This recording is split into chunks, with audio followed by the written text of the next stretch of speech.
Our next task is to create the job itself. I'm going to scroll down to the analysis tree.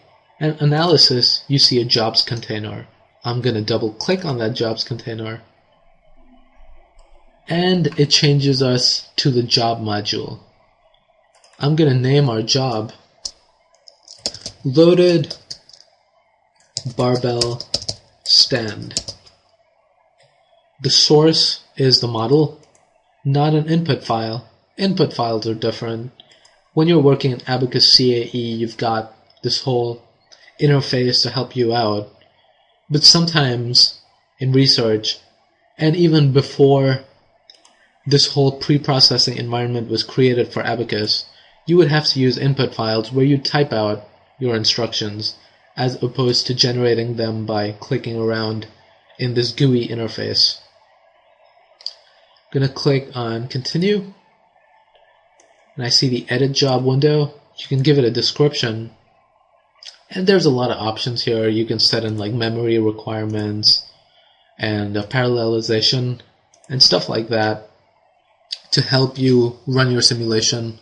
Maybe your computer's crashing, just doesn't have enough memory, and you could make some changes in the memory tab.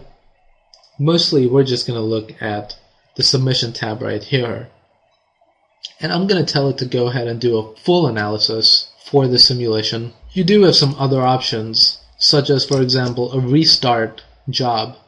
And this would be if you've already gathered some data using a previous analysis and you want to restart the analysis from that point using that data.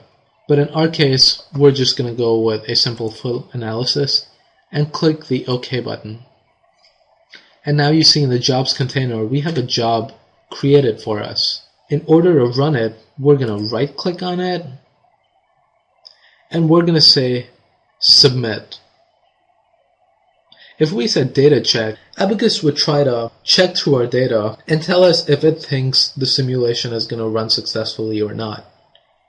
Maybe it might detect problems with your meshing.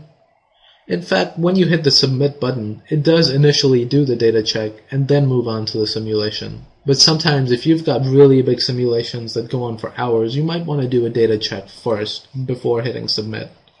In our case, we're just going to go ahead and hit the submit button.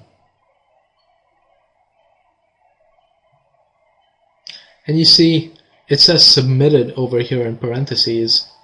And at the bottom of your window, you see Abacus talking about what it's doing at the moment. And now it says it's running. So it was submitted, it went through the input file processor, and then it successfully completed running a standard analysis. And you see here it says completed in parentheses.